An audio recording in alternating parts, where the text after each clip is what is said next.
यीशु मसीह के नाम में मेरा आप सब कुछ जय मसीह की। आज मैं कुछ और डिस्कवरीज के बारे में जिक्र करूंगी जो बाइबल को उसके वचनों को सपोर्ट करती है कि बाइबल खुदावंद का वचन है जिस पर हम बिलीव करते हैं वो राइट है। एफेसस जिसका बहुत बार बाइबल में जिक्र आता है। 4th सेंचुरी में ये ग्रीक सिटी थी लेकिन लेटर ऑन रोमन्स ने इनको कैप्चर कर लिया। ये मेजर रोमन सिटी बन गई। ये इतनी बड़ी जगह है, ओनली 15% खुदाई हुई है। जब रोम कोलैप्स हुआ तो उसके साथ एफेसस सिटी भी कोलैप्स हो गई। एंशिएंट टाइम मतलब पुराने टाइम वर्ल्ड में से एडवांस सिटी माने की surrounded by mountain only 6 miles away from Aegean sea मतलब समुंदर से सिर्फ 6 मील की दूरी पर है। उस टाइम में इसकी पॉपुलेशन 250,000 थी। बहुत चहल पहल यहाँ पर थी। टाइम के हिसाब से यहाँ पे बहुत ज्यादा और बड़ी पॉपुलेशन थी। और ये वही शहर है जहाँ पे प्रभु यीशु मसीह के शागिर्दों ने डिसाइपल्स ने प्रीचिंग स्टार्ट की। लेट्स सी क्या आर्कियोलॉजिस्ट ने यहाँ से फाइंड किया। यहाँ पर बहुत भीड़ आपको मिलेगी क्योंकि दुनिया भर के लोग इसे देखने के लिए आते हैं। अगर आप 2000 साल पीछे चले जाएं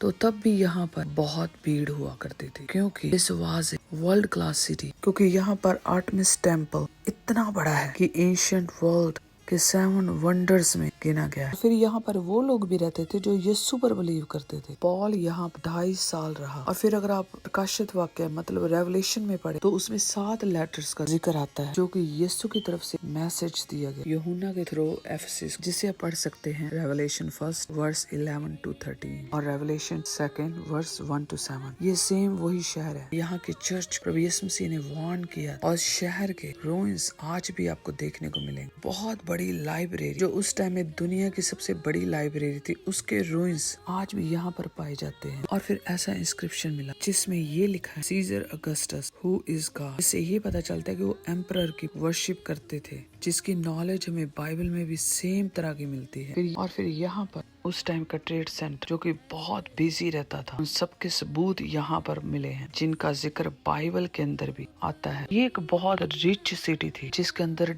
डिफरेंट रेसेस के लोग रहते थे, यहूदी, जेंटाइल्स, पर्शियन। ज्यादातर एक्टिविटी मार्केट प्लेस मतलब अगोरा में होती थी जिसमें दुनिया भर के लोगों ने अपने बिजनेस सेट किए हुए थे। यहाँ पर लोग बैठते उठते खाते पीते खरीदते। और इसके एंट्रेंस में इंसेंस बर्नर था जिसे हम धूप दान भी कहते, जिसमें आग थोड़ी थोड़ी जलती रहती है और सेम टाइम में खुशबू फैलाती है। ये इसके एंट्रेंस में होता था क्योंकि इसमें एंटर होने से पहले उनको एक चुटकी इंसेंस पाउडर इस इंसेंस बर्नर में डाल जलाने के लिए, जिसका मतलब ये था कि आप अपने बादशाह मतलब उस टाइम में एम्परर बोला जाता उसके साथ हैं, फेथफुल हैं, लॉयल हैं, जो कि अपने आप को खुदा कहता था।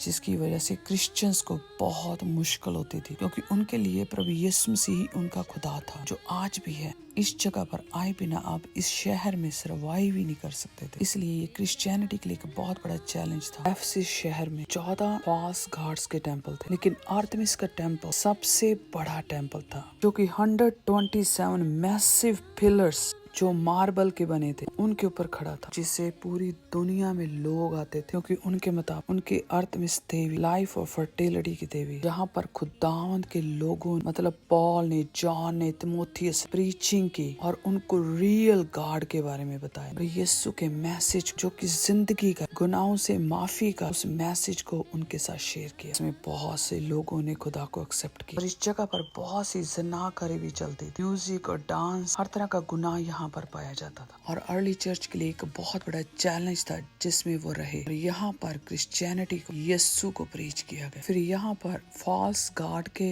सिर्फ टेंपल नहीं थे बल्कि यहाँ के एम्परर के भी टेंपल थे। जैसे रोम का एम्परर डोमिशियन, उसका टेंपल बहुत ऊंचाई में बनाया जिसने राज किया 80 to 96 AD तक। और यहाँ पर डोमिशियन का बहुत बड़ा स्टैचू जो 50 फीट टॉल है इस जगह में देखने को मिलता है, जिसे यहाँ की बाकी इमारतों या टेम्पल से ज्यादा ऊंचा बिल्ड किया गया। तो ये प्रेजेंट करता है कि जितने यहाँ पर गार्ड्स हैं उन्होंने इसे ऊंचा उठाया हुआ। ये एक ऐसा एम्परर था जिसने क्रिश्चियंस को बहुत सताया क्योंकि यहाँ पर बहुत जरूरी हो गया था कि हर कोई जो यहाँ पर रहता था वो पब्लिकली अपनी आवाज में ये कहे कि सीजर ही खुदा है। जब भी कभी खुदा ने मुझे टाइम दिया तो मैं इसके बारे में बाद में कभी डिटेल में बताऊं, लेकिन अब मैं यहाँ ये बताना चाहती हूँ कि वो शहर जिसका जिक्र बाइबल में बहुत बार आया है, उनके रूइंस की बिल्डिंग्स, उनके नाम, टेम्पल्स आज भी आप देख सकते हैं। ये सारी बातें बाइबल के अंदर मेंशन है। बाइबल खुदावंद का वचन है। बहुत बड़ी बात है कि thousands years before कलाम लिखा गया, उनके अंदर खुदावंद का जिक्र, खुदा के मैसेज का जिक्र तो है ही है, लेकिन उन सारी शहरों और जगहों के जिक्र जो बाइबल में किए गए आज भी इस दुनिया में वो एग्जिस्ट करते हैं, उनके रूइंस एग्जिस्ट करते हैं। उन सारी बातों के प्रूफ मिलते हैं। जो कुछ बाइबल में लिखा गया, बताया गया, वो राइट है। Bible is awesome book. बिना खुदावंद के आप कभी भी कोई इंसान दुनिया में से लिख नहीं सकता, वो भी ओल्ड टाइम में। इम्पॉसिबल, नामुमकिन है ये। बाइबल सिर्फ हिस्टोरिकली नहीं बल्कि आर्कियोलॉजिकली भी राइट पाई गई है। इसने हिस्ट्री को शेप किया है। बहुत सारी ऐसी बातें जो बाइबल में इतनी जरूरी नहीं थी,